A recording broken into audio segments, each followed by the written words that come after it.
नमस्कार मेरे प्यारे दोस्तों।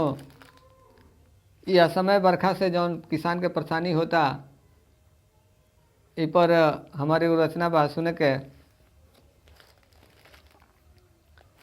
अरे बरखा में गेहूँ दियल सारी तो कौन ची के बनी है सुहारी। बरखा में गेहूँ दियल सारी तो कौन ची के बनी है सुहारी।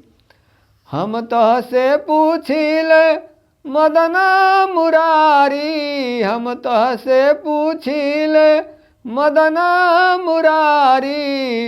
अरे बरखा में गेहूँ दियल सारी तो कौन ची के बनी है सुहारी। बरखा में गेहूँ दियल सारी तो कौन ची के बनी है सुहारी।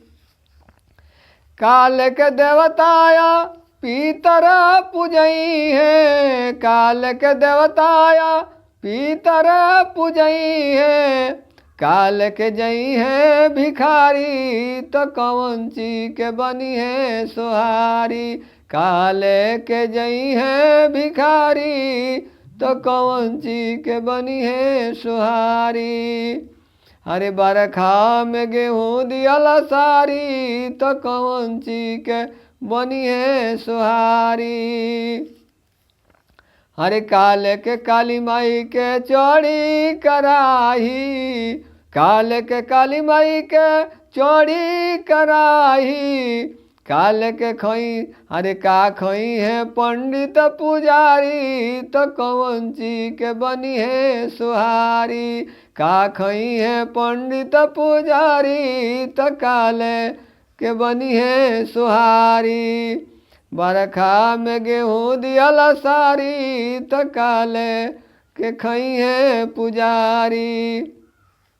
अरे कैसे के होई है अतिथि के सेवा, कैसे के होई है अतिथि के सेवा।